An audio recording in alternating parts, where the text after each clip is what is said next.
She walked up to the most powerful duke in Edinburgh and proposed marriage to his face. He laughed. But Philippa Crane didn't come to Scotland to be charming. She came to save her father's name, and Julian Forth was the only man who could do it. The problem?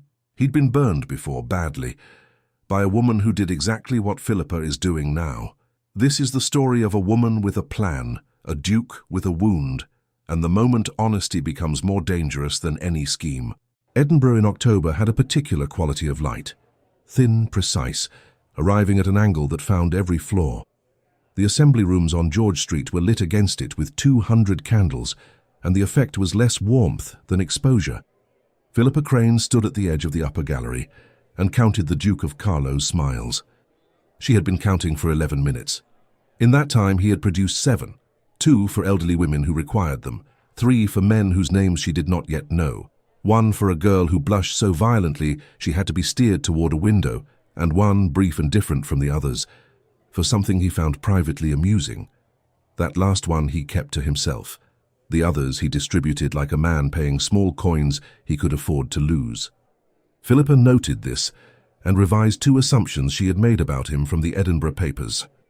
Below, the Duke accepted a glass he did not drink from and said something that made the circle around him laugh. He did not laugh with them. He waited for the laughter to subside and then said something else. She watched him for 3 more minutes. Then she went downstairs to be introduced. The introduction was managed by Mrs. Farquhar, who managed most things in Edinburgh's upper social reaches and was aware of it. She was a small woman with excellent posture and the conversational instincts of a border collie. "Your Grace, Miss Crane, her father is Sir Alistair Crane, the financier, you'll know the name." A beat perfectly timed that acknowledged everything without saying it. "Miss Crane has been lately in London." "Miss Crane?" The Duke inclined his head. Up close, the charm was more structural than she had expected. It lived in the arrangement of his features as much as in any effort he made. He was not trying, particularly. "How do you find Edinburgh?"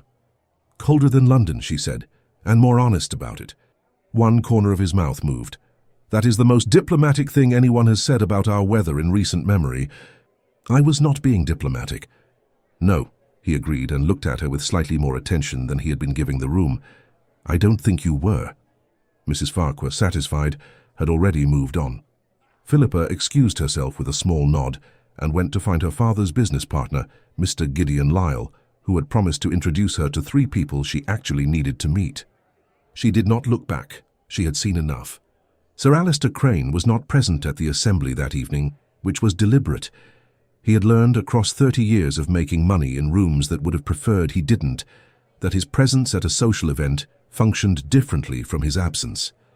When he arrived, people noticed the investigation. When Philippa arrived alone, they noticed her. She had understood this since she was 17.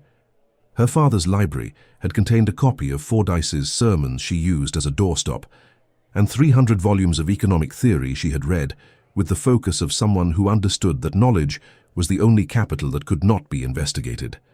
She still had opinions about Ricardo that she aired rarely and strategically. What could not be learned, only managed, was the particular sensation of walking into a room and feeling the moment when people recalled her father's name. A small recalibration, a slight cooling. Most people covered it well. The Duke of Carlow had not recalibrated at all, which was interesting. Either he did not know, unlikely given Mrs. Farquhar had announced her father's name in the same breath as her own, or he did not consider it relevant. She filed the question and went to find Gideon Lyle. She arranged the private meeting herself. This required 3 days, 2 intermediaries, and the cooperation of Mrs. Drummond, mother of the upcoming wedding's bride, a woman with considerable social authority and the useful quality of believing that what Philippa asked of her had been her own idea. The gathering was 8 people, small enough for meaningful conversation. Philippa waited until the tea had been distributed and the room had settled. Then she moved to the window. He joined her in 4 minutes. She had estimated 5, so she revised slightly upward her assessment of his perceptiveness. "They have been arranging this," he said, looking out at the garden. "Yes," she said. He glanced at her. "Most people would deny it." "I find denial inefficient." She set down her teacup. "I have a proposal for you, Your Grace. I would be grateful if you would hear it before you respond." "Very well." "You need a wife," she said. Not urgently, you are 31, the dukedom is sound, but you will need one, and the longer you leave it, the more society will speculate about the delay. That speculation is not currently in your favor." Nothing in his expression changed. She continued, "I need a husband with a title old enough to render my father's reputation irrelevant. I am 24. I am not sentimental about marriage, and I have no interest in pretending otherwise. I would make you an excellent duchess. I am organized, not extravagant, capable of running a household without instruction. I would not require things from you that you have no interest in giving. I have a list of terms, which I will share at whatever point seems appropriate." She stopped. He looked at her for a long moment. Then he laughed. It was not a cruel laugh. That was almost worse. It was the laugh of a man who had heard the punchline before the joke was finished, who recognized the shape of it, had heard this rhythm before, and found it confirmed something he had already decided about the world. It lasted only a moment. He recovered. "Miss Crane," he said, "I'm sensible of the clarity of your proposal. I'm afraid I must decline." "May I ask why?" "Because I have no interest in a transaction." "You have misunderstood me," she said. "I'm not offering a transaction. I'm offering an arrangement between two adults who understand their own interests. That is different." "Is it?" "A transaction requires one party wants something the other is selling. What I am proposing is a partnership between two people who each have something the other needs. The distinction matters." "It is a distinction," he said carefully, "without a difference." She picked up her teacup. "Then we disagree. Thank you for hearing me, Your Grace." She moved away from the window, rejoined the nearest conversation, and did not look at him again for the rest of the afternoon. In the carriage home, she thought about the laugh for exactly as long as it was useful. Then she stopped. What she had seen, recognition, not of her specifically, but of a category. He had slotted her into something familiar and laughed at the fit, which meant the category had been established before she arrived. Someone had tried something resembling her proposal. He had put her in that file. He was wrong, but she understood why the file existed. The question was whether the file was a wall or a door. Walls simply held. The laugh was a signal. I have been here before. And signals implied expectation, and expectation could be disappointed. What she was less certain of, and she did not press it more than once, was whether she had miscalculated by showing her hand so completely. She had bet on his intelligence preferring candor. He had laughed. Perhaps she had underestimated the damage. Her father looked up from 3 ledgers when she came in. "Well?" "He declined," she said. Sir Alistair set down his pen. "I see." "I'll go again differently," she said, and went upstairs to change for dinner. The Drummond wedding was a fortnight away.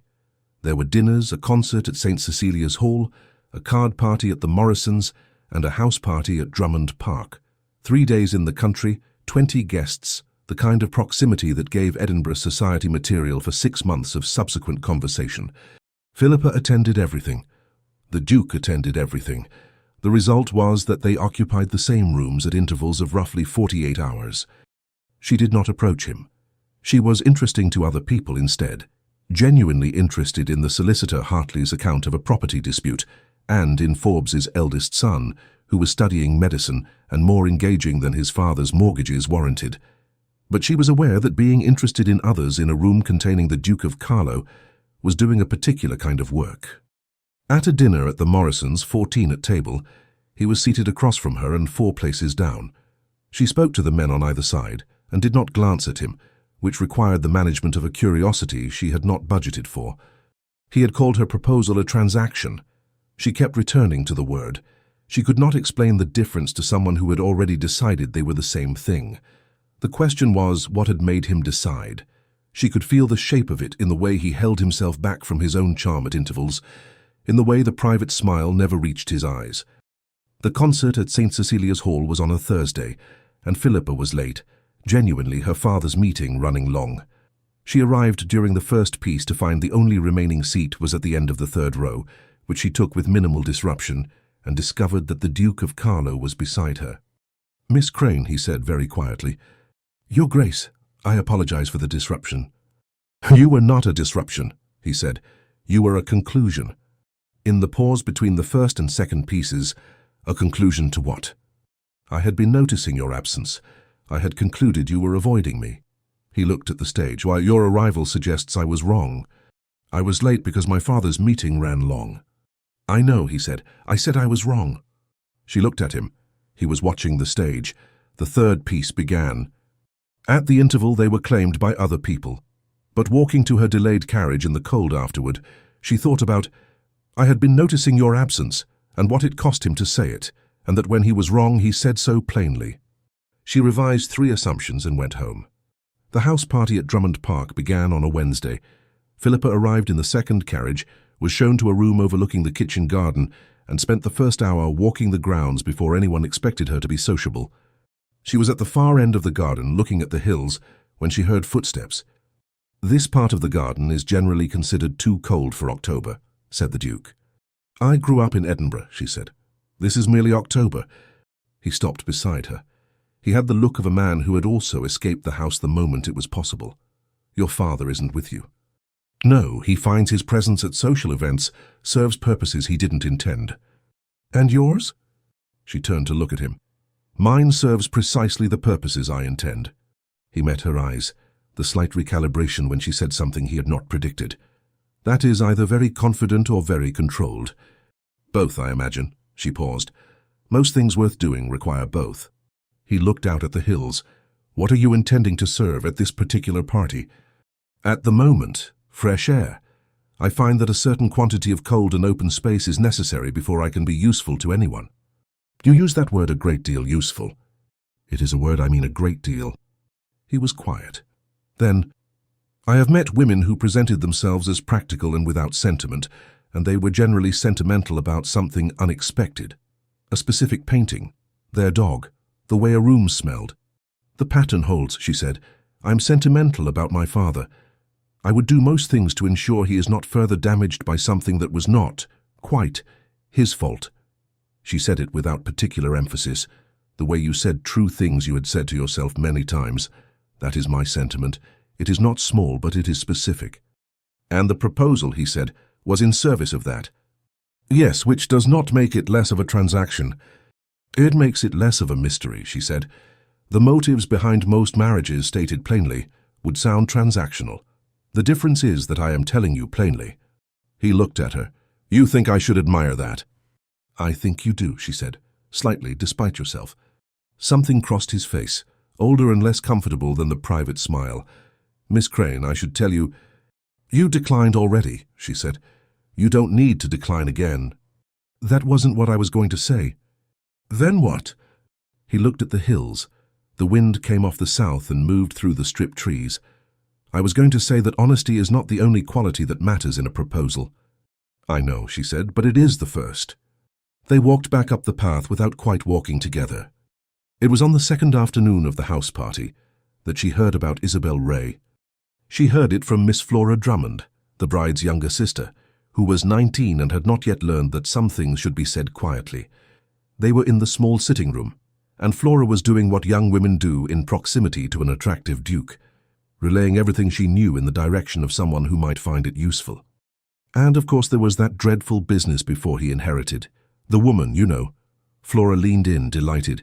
She told everyone he had behaved very badly toward her, pressed his attentions or something of that sort, and then he inherited the dukedom 2 months later, and it looked like spite because it obviously was. Everyone knew they had simply had a falling out. But by then the story had gone around. She remembered slightly too late that she was describing a guest. He's quite restored his reputation since, and she married his own cousin, a Mr. Forth, within the season, which really said everything. Philippa kept her expression neutral. What was her name? Ray, Isabel Ray. Flora examined her embroidery. I think it must be very strange to be a duke, everyone wanting things from you. I imagine so, Philippa said. She thought about it that evening, dressing for dinner. A man at 24 who had loved someone enough to give her a gift, who had ended it for reasons she didn't yet know, who had his reputation dissected for it, and then watched the woman marry into his own family. She thought about the laugh in the Morrison drawing room, not cruel, which was almost worse, and what it must be like to hear a woman propose a frank arrangement and hear in it the same calculating music as before. He had not slotted her into the wrong category out of arrogance. He had done it out of self-preservation. That was different. That was, in fact, the thing she had not accounted for. The third morning of the house party, She went riding. She had not planned to, but came downstairs to find the hall busy with riding clothes and let herself be caught up in it. The Duke was already out. She could see him from the mounting block, 100 yards ahead on the track winding toward the ridge. She settled into the middle of the group and rode at a pace that pleased her, and when the group spread along the ridge, she found herself beside him in the simple way that happens when two people with similar paces end up in the same space without engineering it. "So you ride well," he said. "My father thought it important. He grew up without the means to." "What else?" She considered. "Languages, mathematics, music, because it was expected, but I find I'm genuinely glad of it. And," he was watching the track ahead, "that isn't the complete list. You paused before, obviously. My father taught me accounting," she said. "Not household ledger work, properly, double-entry bookkeeping." She watched his face. "You are now recalibrating." "I am," he admitted. "What do you do with it?" "I read his ledgers. I tell him when something doesn't balance." She paused. "I told him, in fact, that 3 of the accounts under investigation were structured in a way that would create that impression on examination. He had not seen it." He looked at her sharply. "When?" "A week before the investigation began. He restructured them. It was not enough. The investigators came regardless, but it changed what they found." She said this evenly. "He was not charged because there was insufficient evidence. I cannot tell you whether there would have been sufficient evidence otherwise." He was quiet for a long time. The city appeared below them in the grey morning light, smoke rising straight from 10,000 chimneys. "You are very honest about your family's position," he said. "I find dishonesty about it costs more in the long run. And about your own role in it." "I am proud of my role in it," she said. "My father is not a criminal, I believe that, but belief and evidence are not the same thing, and evidence is what courts require. Society requires neither, only a story it can repeat." He turned this over. She let him, then quietly, "What would you have done if the evidence had been there?" It was a real question. "I don't know," she said. "I didn't need to find out." He nodded once. They rode in silence. The view held them both. Then he said, "Are you ever afraid?" "Of what?" "That the thing you're protecting turns out to be worth less than the cost of the protection." She understood it was not only about her father. "Yes," she said, "I'm afraid of that." He said nothing more. They rode the rest of the ridge in silence. That afternoon it rained. The house party retreated indoors and did what house parties do in bad weather, spread through the available rooms, formed small conversational islands, and generated the particular atmosphere of people slightly more trapped together than intended. Philippa was in the library with Thomas Forbes, earnestly worried about the Edinburgh Infirmary's surgical instruments, when the Duke came in looking for something to read. He found something on the second shelf, settled in the armchair by the window. Thomas needed to write letters and excused himself, leaving Philippa in the library with the rain and the fire and the Duke, who was reading. She took a book herself. She was not going to perform discomfort by leaving. And then the Duke said, without looking up, "You know the Gibsons." "I know of the Gibsons. Olivia Gibson presented with me. We correspond. Her father is on the hospital board." He turned a page. "Thomas Forbes is right to be worried. Someone with access to the right people could do something about it." "You are suggesting I use my correspondence with Olivia Gibson." "I am observing that you have a connection Forbes does not," he said. "What you do with it is your concern." She looked at her book. "That is a remarkably practical suggestion from a man who objected to my proposal on the grounds that it was transactional." He was quiet a moment. "That is a fair point," he said. She had not expected him to concede it. She looked up. "Miss Crane," he said, "can I ask something you may find impertinent?" "So you may ask it. Why did you choose me specifically?" She had prepared an answer and discarded it twice. She used the third version. "Because you are honest in the ways that matter. You did not pretend not to know my father's name when Mrs. Farquhar said it. You laughed, which was not what I had hoped for, but it was real. You said what you thought." She paused. "I can work with real. I cannot work with performance." He looked at her for a long time. "I laughed because I recognized the shape of what you were saying." "I know," she said. "I have since learned why." Something changed in his face, a careful stillness. "Drummond Park has thin walls. Miss Flora Drummond has a carrying voice." He was quiet. Then, "She told you the version that was current at the time." "I assumed as much." "It was a long time ago," he said. as though testing whether he still believed it. She did not press it. She knew the difference between a door opening and a door simply not yet locked. They picked up their books. The fire shifted. The rain came, and they sat in a silence that had changed its character entirely. The last evening of the house party there was dancing. Not a formal ball. The drawing-room furniture pushed back. Mrs. Drummond at the pianoforte with more enthusiasm than accuracy.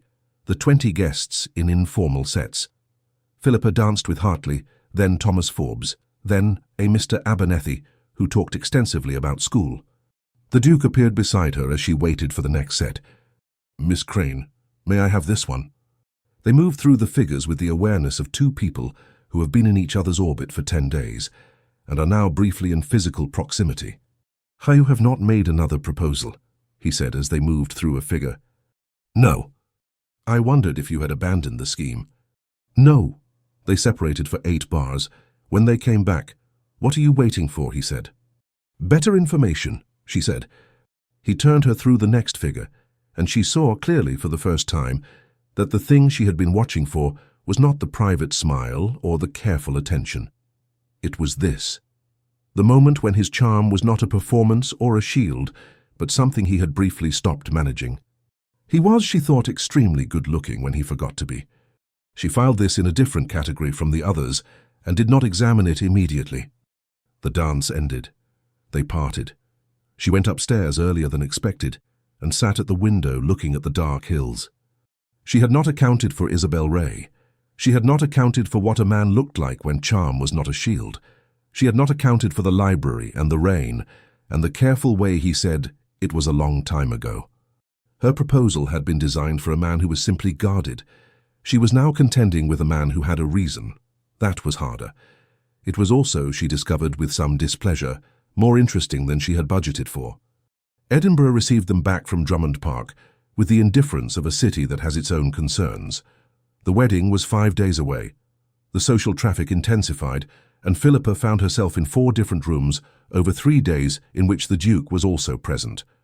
They did not contrive meetings. They also did not avoid each other. What replaced both arrangements was a mutual awareness that had stopped requiring effort. They spoke when near each other, did not speak when they were not. 2 rivers finding a shared channel without merging. She thought, this is what happens when 2 people stop performing. She also thought, this is dangerous in ways I had not adequately modeled. At a Morrison dinner, the same house where she had first heard his voice, she was seated 6 places from him, and at some point during the fish course, she felt him look at her from that distance and knew it without turning, the way you know a familiar sound. She did not turn. When she finally looked down the table, he was talking to the woman on his right and did not look at Philippa again. After dinner in the drawing-room, he crossed it. "Miss Crane," no pretense of accident. "Your Grace, I have been thinking about something you said at Drummond Park." He was looking at the room rather than at her. "That you can work with real and not with performance. I want to ask you something genuine." "Then ask it." He turned to look at her. "What do you actually want? Not the solution you've constructed. What do you want?" She was quiet for a moment. "I want my father's name to be said in a room the way other names are said, without the pause afterward. I want to stop calculating the social cost of every conversation before I enter it." She did not look away. "That is not complete, but it is honest." "And you," she said, "what do you want, not as a duke?" He was still for long enough that she thought he would not answer. "I want," he said quietly, "to be wrong about people more often." She held that. The room moved around them. Conversations, laughter, someone at the pianoforte doing a poor impression of Clementi. "You could start with me," she said. "You have already started. You decided I was Isabel Ray in a better dress, and then you spent a fortnight revising that, and now you are here asking what I actually want." She met his eyes. "You are being wrong about me progressively. It seems to be going well." The private smile. But it reached his eyes this time. "It seems to be," he said. They were standing quite close, closer than the room required. She was aware of it in a way she had been scrupulous about not being aware of, and she recognized that the scrupulousness had been its own strategy, and she was too far into honesty to maintain it. "I should tell you," she said, "that I have not stopped wanting what I proposed. I am simply also interested in the conversation we are currently having." He was quiet. That may be too honest, she said. No, he said. It is the first honest thing anyone has said to me in this context in a very long time. He almost said something more. She saw him decide against it. The Drummond wedding on Saturday, he said. Yes. Will you save me the first dance? It was not the question he had started toward. She knew that. He knew she knew. She said yes because it was the right answer for where they actually were, and took her leave. In the carriage she noted, with the precision she applied to everything, that something had shifted without a decision being made, and that the shift was in her as much as in him, and that this was precisely the thing she had told herself would not happen. She was going to need a fourth version of the answer to why she had chosen him specifically. The Friday before the wedding, her father came to the morning room. Sir Alistair was not a man who sought out his daughter, unless something had changed. He sat across from her writing desk with the expression he used when he was adding something up and didn't like the total. Crawford spoke to me, he said, her father's Edinburgh solicitor. About the Duke of Carlow there is talk. What kind? The kind that notices when a young woman and a duke have been observed in repeated private conversation over a fortnight. He was careful, as always. Crawford thought I should know it is being remarked on, as a prospect or as a failure, depending on who is remarking. I proposed an arrangement to him, she said. 3 weeks ago, he declined. Since then we have had a number of conversations I intended to be preparatory to a better constructed second proposal, which have become, she considered her words, more complicated than I intended. Her father looked at her. More complicated how? I am not sure yet, she said. He was quiet, unusual for him. Philippa, I want you to understand something. You were not designed to be a solution. I know you believe that is your purpose. It was never my intention for it to be so. He looked at his hands. Your mother would have told you that rather earlier and more directly. She did not tell him that she knew it was not his intention, and that intention and result were different things, and that she had decided entirely on her own what her purpose was. She had learned that the most protective thing she could do for him was to let him believe she operated freely. I know, she said.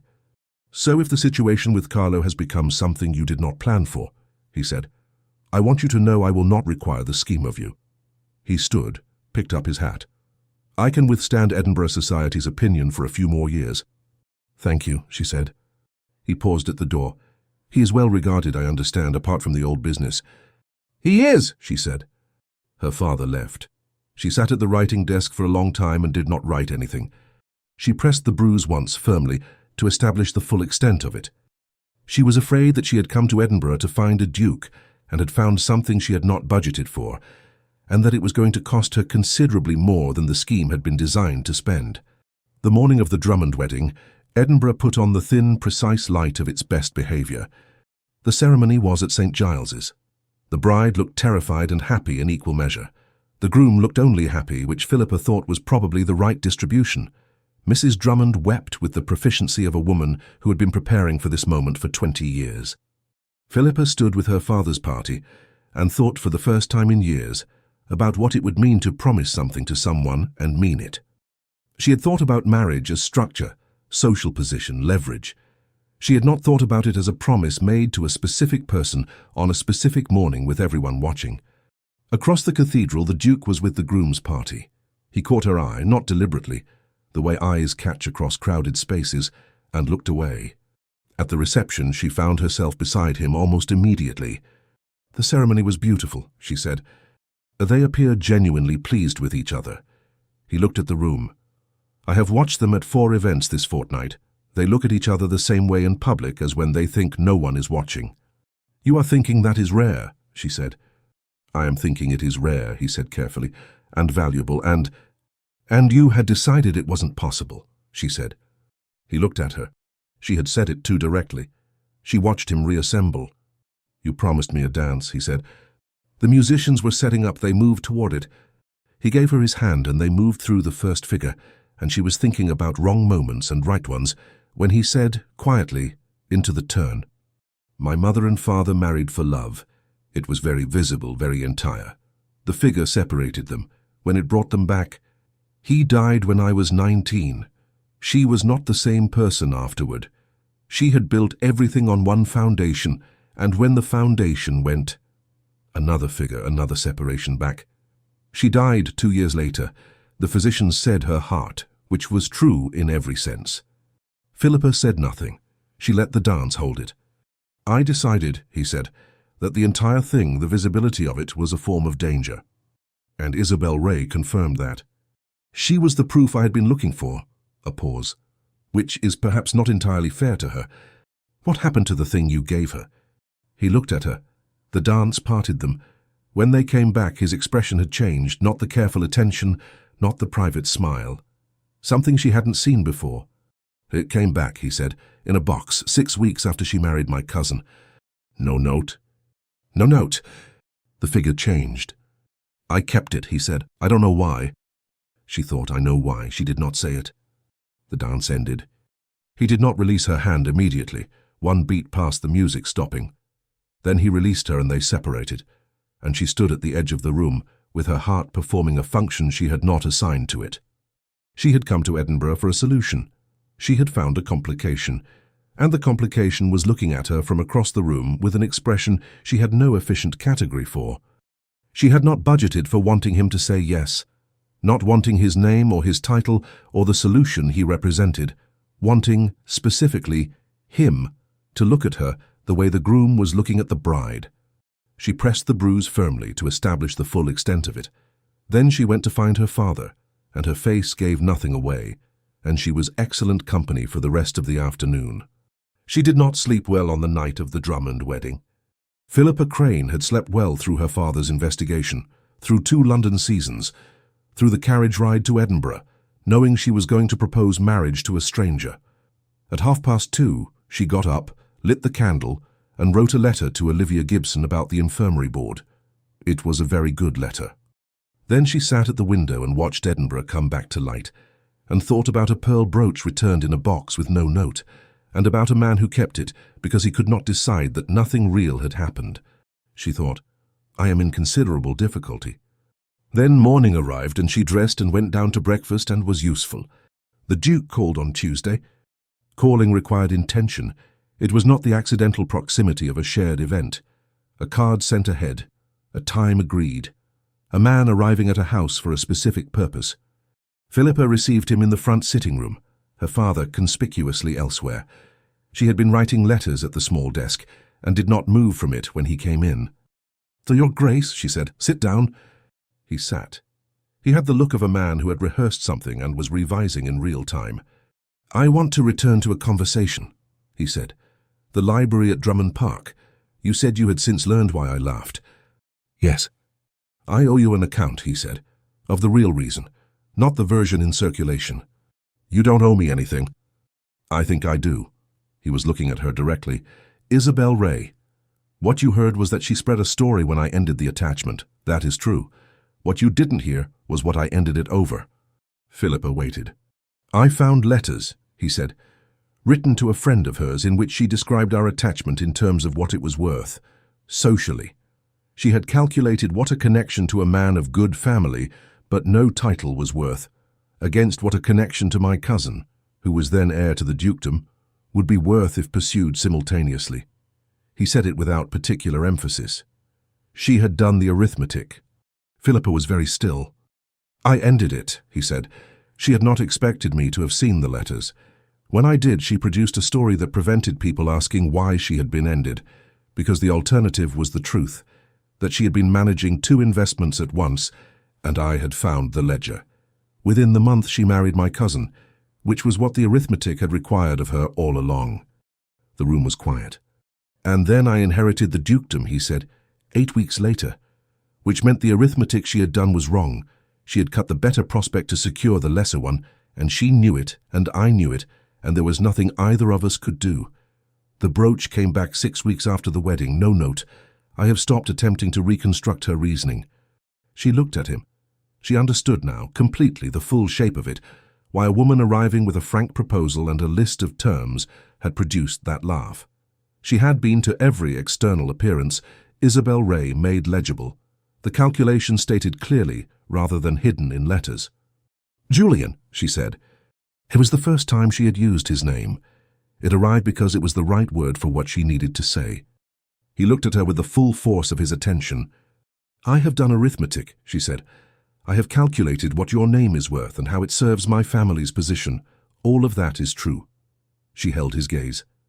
"It is also true that I have spent 3 weeks revising everything I thought about you, and that when you held my hand one beat too long at the end of the wedding dance, I spent half the night not sleeping, which I do not do."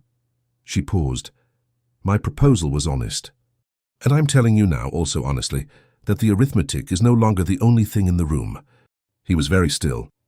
"I am not asking you to decide anything," she said. "I am correcting my earlier statement. I told you what I wanted, and it was the truth, but it was not the complete truth, and I do not like carrying incomplete accounts." He stood. She thought for one sharp moment that he was going to leave. He crossed the room instead. He stopped in front of her, the desk between them. "I do not know what to do with you," he said. "And I mean that as the most genuine thing I have said to anyone in a very long time." "That seems like a reasonable starting place," she said. She stood. The desk was still between them, but they were both standing now, which was different. "I laughed because I thought I knew the shape of what you were doing," he said. "I was wrong. And I have been wrong about you in ways that... The thing is, I don't mind." His voice quieter now. "I told you I wanted to be wrong about people more often. I did not expect to be corrected this thoroughly, this quickly. I find efficiency important," she said. He almost laughed. The real one, not the social performance. Something that happened to his face without permission. "Philippa," he said. She noted what her name did when he said it, and told herself to be quiet about it. "I have spent 7 years being very careful," he said. "I'm not certain I know how to stop." "Yeah, I'm not asking you to stop," she said. "I'm asking you to be careful with me instead of from me." He looked at her for a long time. Then he reached across the desk, not for her hand. His fingers landed on the edge of the writing desk, an inch from hers. Not a touch, a proximity. "I need to think," he said. "Yes," she said, "that seems right." He withdrew his hand. He picked up his hat. He stopped at the door and turned back. "The brooch," he said. "I know why I kept it, because throwing it away would have meant deciding that nothing real had happened, and I have not been able to decide that." He left. She stood at the desk with her hand still resting where his fingers had not quite touched. He had kept it because it was real. Isabel Ray had the real thing, weighed it against the ledger, and chose the ledger. "I will not do that," she thought, and sat back down and could not remember what she had been writing. He did not call again that week. She was told through Mrs. Farquhar's morning call network that he had gone to Fife for several days to visit a friend. She wrote to Olivia Gibson. She found an error in the third quarter accounts that saved her father £400. She walked on Princes Street in the cold and looked at the castle and thought about nothing in particular with great concentration. On Friday, a note arrived. "Miss Crane, I return to Edinburgh tomorrow. There is something I should like to show you if you are willing. Carlow." She wrote back, "Your Grace, I am willing, P. Crane." He came the next morning, and they walked north through the new town down the slope toward the water of Leith, where the path ran along the river through pale winter trees. He walked beside her at a pace that suited them both, and said very little for the first quarter hour. "I went to Fife," he said eventually, "to speak to my cousin, Marcus. He and Isabel have been married 7 years. He is not unhappy, I think. He is a different kind of man, and she suited him, ultimately, better than she suited me."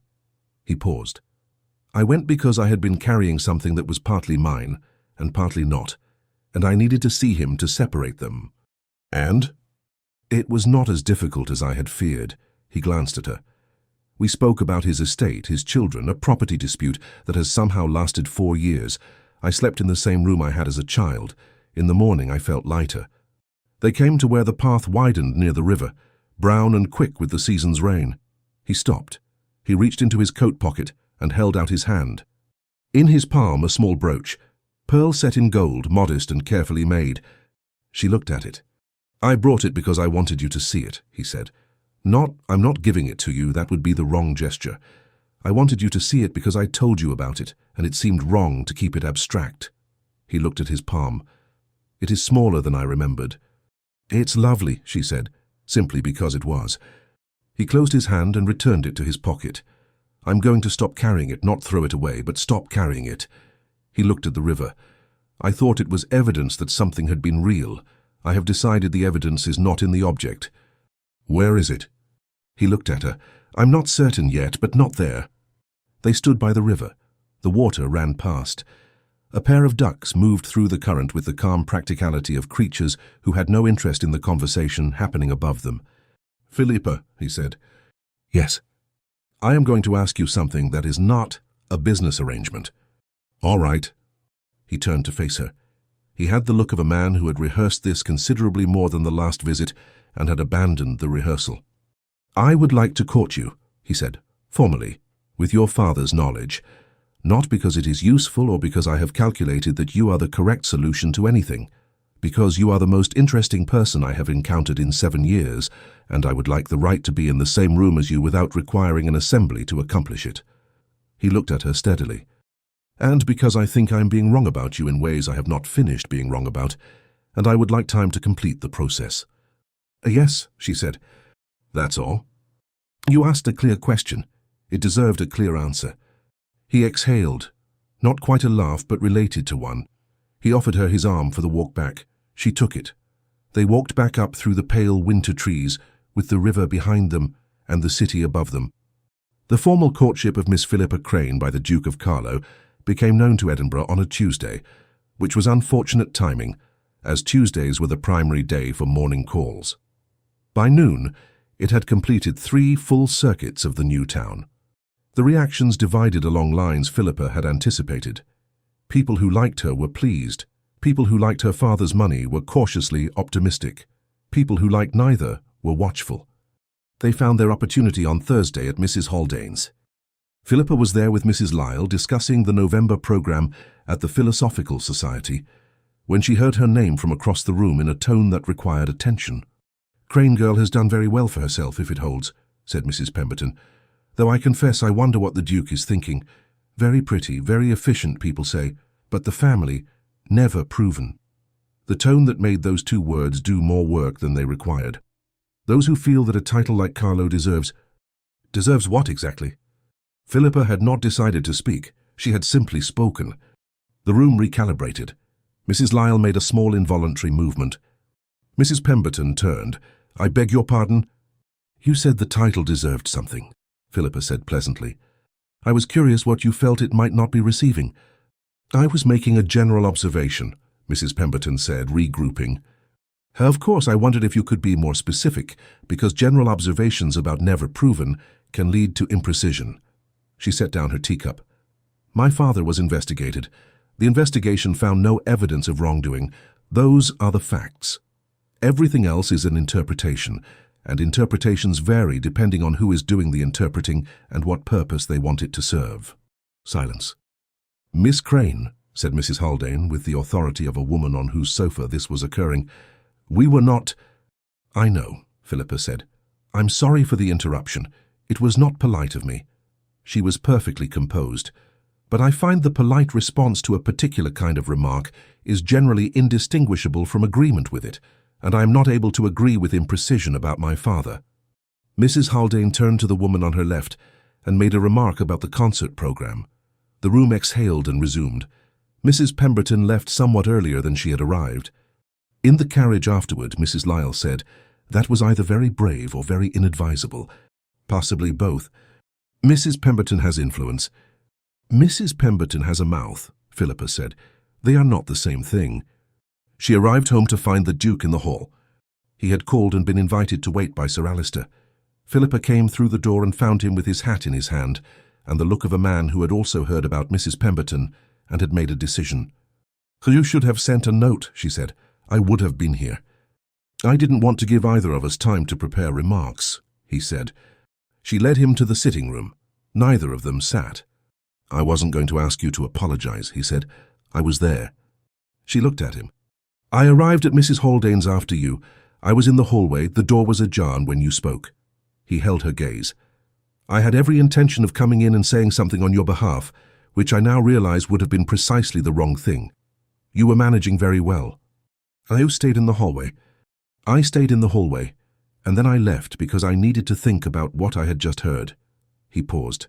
I thought about what it costs you, every time, to walk into a room knowing your father's name will be used in that tone, and to decide whether to answer it or let it pass, knowing either choice has consequences. He paused. I have had my own version. The story about me. I let it pass. I told myself it was beneath the dignity of the position. Another pause. It was cowardice dressed as dignity. She said nothing. What you did today was not cowardice, he said. Mrs. Lyle thinks it was inadvisable. Mrs. Lyle is not wrong. It may cost you with Mrs. Pemberton's circle. He looked at her steadily. It was also right, and I cannot be near someone who consistently does what is right and call the cost inadvisable. She felt something release, a tension she had carried since the carriage ride home. Philippa, he said, and her name still did what it did. I came here because I needed you to know that I am not going to be the kind of man who wishes his future wife were quieter about her father. The room went completely still. Future wife. He heard himself, she saw him hear himself. Don't, she said. He stopped. Don't qualify it, she said, if you meant it. A long pause. I meant it, he said. She crossed the room. There was no version of this in her list of terms, no calculation that had produced this particular movement. 3 steps across a sitting room on a Thursday afternoon in Edinburgh, with the winter light coming in at its thin, precise angle. She stopped in front of him. He looked at her face and then, quite deliberately, he bent his head and kissed her. It was brief. It was not tentative. It was the kiss of a man who had made a decision and was carrying it out without apology. He pulled back, close enough that she could see him. Not the charm, not the careful attention, just him, the actual person underneath. I am still not certain, he said quietly, that I know how to be the kind of man who deserves... Stop, she said. He stopped. You are deciding in advance what you deserve, she said. The evidence is not yet complete. He looked at her for a moment. You are going to apply your accounting principles to my emotional life. I was not going to call it that, she said. But yes, that laugh, the real one, without permission. She felt it arrive as though it were partly hers. He kissed her again, longer this time. The winter light held them, and she thought, with the small, still part of her that observed everything, that she had been solving for her father's name in a room, and had solved for something else entirely.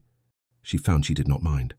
Sir Alistair Crane appeared in the doorway at a time that suggested he had heard something, and decided his presence was now appropriate. He looked at his daughter and at the Duke and said, I see. Father, Philippa said. Oh, Your Grace, said Sir Alistair. Sir Alistair, I should like to speak with you. Yes, I imagine you should. He looked at his daughter. Philippa.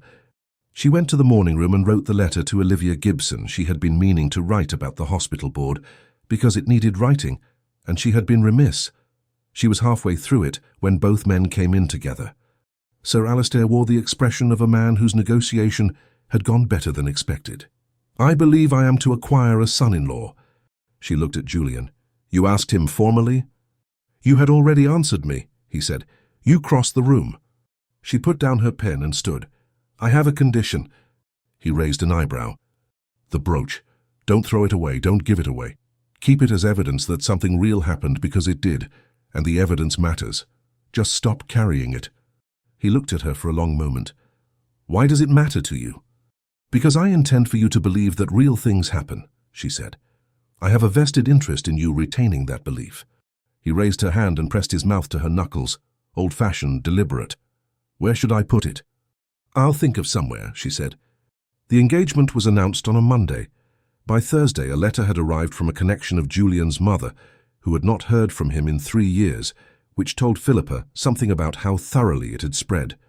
Julian's cousin Marcus Forth wrote, brief, without irony, wishing them well. A postscript, glad you went to Fife. Nothing more. She read it twice and handed it to Julian, who read it once and folded it with care. Her father came into the morning room on Thursday evening and sat with the expression she had only seen twice before, both times involving her mother. You are happy, he said. Not quite a question. Yes, I did not plan to be. I planned to be satisfied. I planned to be well situated. She paused. I did not plan for this particular variety. No, he said. You cannot plan for it. Your mother did not plan for it either. She came to Edinburgh with an entirely different purpose and married me in 3 months and called it the best miscalculation of her life. He stood. She would have liked him. He answers back. She appreciated that. He does, she said, when it's true. Good, said her father. "That's the important part." They were married in February. Edinburgh in February was not, as Julian said while reviewing the proposed date, the city's most hospitable month. Philippa said she had no interest in waiting for June, and that cold air and good decisions were not mutually exclusive, and that the church at the end of Charlotte Street had a very fine interior that would benefit from the contrast with whatever February chose to do outside. Julian said he deferred to her judgment, and then added that he would like to be married before March, on the grounds that he had no intention of spending additional weeks in the state of being engaged to her without being actually married to her. She looked at him. "You are constantly composing lists," he said, "and revising them and crossing things off and adding things. I would like to be in a different column." "What column?" "The one that begins husband," he said. "February," she confirmed. The church at the end of Charlotte Street was cold and very fine. Sir Alistair looked at his daughter in the vestibule and said, "Well," which contained everything, and she squeezed his hand and he walked her in. At the altar, Julian turned when he heard her come in, and she saw his face do the thing she had been watching for since the Drummond wedding, the same expression in front of everyone as when he thought no one was watching. She crossed the church toward him. The vows were said, the register signed, and they came out into the February cold to a small crowd. Julian put her hand on his arm and held it there with the pressure of a man who had made a decision and was not planning to revise it. The first thing she learned about living with Julian Forth was that he read in the morning. Not after breakfast. Before it, in the library of Carlow House with a cup of coffee, he made himself because he did not want to ring before the household was organised. She discovered this on the third day of their marriage, following her lifelong habit of being awake before she was needed. He looked up from his book, shirt sleeves, the expression of a man found in a private habit. "Good morning," she said. "Good morning." He closed the book on his finger. "What are you reading?" He showed her the spine, Hume. "I have opinions about Hume," she said. "I know, you mentioned it in October, twice. You remember what I said in October?" He looked at her with the expression that was only hers. "I remember most things you've said, starting from the assembly rooms." She sat down in the chair across from him. He did not look surprised. He offered her a cup, she said yes, he rang for another, and they sat in the library in the early morning while Edinburgh made its first noises outside, and she told him what was wrong with Hume. He disagreed on 2 specific points, and was right about one of them. "I'm right sometimes," she said. "I find it important to acknowledge it." "Noted," he said. She looked around the library, the kind of room she had spent her adult life cataloguing the distance from. "This is mine now," she said, not meaning the library specifically. "Yes," he said. "I find I'm going to need some time to manage that information." "Take whatever time you need," he said. "I'm not going anywhere." The brooch lived now on a small shelf in their bedroom, beside a miniature of Julian's mother and a volume of Burns that had been Philippa's since she was 14. She had placed it there on the second day of their marriage without explanation. When Julian came in and saw it, he was quiet for a moment and then said nothing, which was the right response. "Your mother," she said one evening a few weeks after the wedding. He was reading by the fire. "Tell me about her before." He looked up. She laughed very suddenly. It surprised people. She was very composed, and then something would catch her. He looked at the fire. She could see what people needed and gave it without making them feel they'd been seen doing it. She sounds like you," he said. In the precision of it, she was less direct, but the seeing. He paused. "Yes? Was it terrible after he died?" "Yes," he said simply. "It was the proof I needed that the entire thing was a danger. I was 19 and very certain." He looked at her. "I am no longer 19. But the certainty has become a different certainty," he said. "Specific rather than general." He looked at her with the expression that was only hers. "Whatever we build will not be built on one foundation, because you don't work that way, and neither, I think, do I. Now." She looked at him.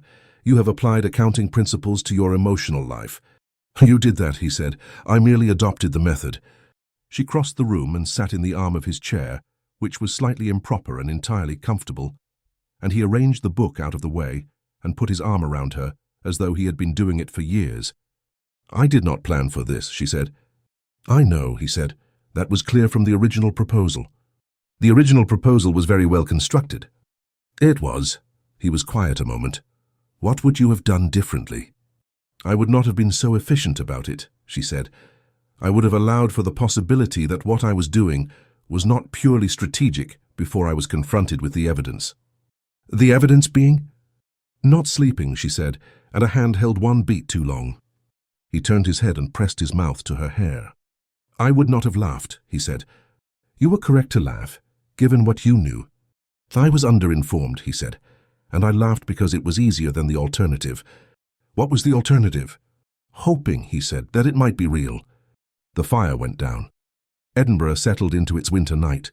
She thought about the pearl brooch on the shelf between his mother and her burns, and about the small word, evidence, that had been doing so much work from the very beginning. March arrived and the light changed. Julian's cousin Marcus wrote again, longer, an overture as much as a legal query, the letter of a man who had been cautious for 7 years and was incrementally less so. Julian wrote back at length. Philippa added a postscript, 3 lines, careful, claiming neither too much nor too little. He read it before they sealed the letter and said, "Thank you." It costs nothing to be generous to people who deserve it, she said. And those who don't? Cost more to be generous to, but it's still often worth the investment. Thomas Forbes received an invitation from the hospital board. He came to Carlow House the evening before to rehearse what he intended to say, and Julian was in the library and listened and made 3 suggestions, 2 of which Thomas used. Philippa watched Julian across the table and thought about a man who could see what people needed and gave it without making them feel seen. Thought, I married someone who has his mother in him, and nearly buried that quality in self-preservation and did not quite manage it. She was glad he did not quite manage it. In April, on a Tuesday, 8 weeks into their marriage, he came into the morning room where she was reading and sat down across from her. I want to tell you something, he said. She put down her book. I am happy, he said. I want to say it plainly because I have spent a significant portion of my adult life being precise about difficult things, and I should be equally precise about the good ones. She looked at him. I am aware it is slightly absurd to announce this formally. It is not absurd, she said. It is efficient. That laugh, the real one, the one that happened without permission. She had 38 variations catalogued now. This was 39. You are keeping count, he said. Of your laughs, she said, since October. He was quiet for a moment. Philippa. Julian, she said. He came across the room and sat beside her, and picked up her hand with the ease of a man for whom this had become natural, which it had gradually, then entirely, the way most things become natural in the right company. What is the current count? He said. 39, she said. The record for a single day is 7. The afternoon Forbes sent the letter about the board meeting. He touched the sapphire ring on her finger, chosen with care, different from the brooch, the gesture of a man who knew what gestures meant. I want to tell you one more thing plainly, he said. Tell me. I am grateful that you came to Edinburgh with a scheme, that you sat in a gallery and counted my smiles before coming to be introduced. He looked at her steadily, that you went to the window and made your proposal, and that I laughed, which was the wrong response, but which was also the beginning. You should not be grateful for the scheme, she said. The scheme was a form of cowardice dressed as efficiency. No, he said. It was a form of love that didn't know what it was yet. He held her gaze. You could see what I was underneath the charm, and you came anyway. That is not a scheme. That is considerable bravery in the guise of a list of terms. She had not thought of it that way. She thought about it now and found he was right, which she would tell him, because she had told him he was right about Hume, and found it a habit she was glad to have established. You were right about Drummond Park, she said. The pattern holds. I am sentimental about specific things. She paused. This is one of them. He raised her hand and pressed his mouth to her fingers. 40, she said. I wasn't laughing. Smiling counts, she said. Separately catalogued, current total 112. He looked at her. Since when? Since the assembly rooms, she said. I started before I came downstairs. Outside, Edinburgh went about its business with the brisk indifference of a city that has seen everything. The light came through the morning room windows at the angle of April, still thin, beginning to relent. On the shelf above them, a pearl brooch sat between a miniature and a volume of Burns, evidence that something real had happened, no longer carried, but not gone. She had come to Edinburgh for a title and a solution. She had solved for the wrong thing entirely. She remained on balance entirely in favor of the error.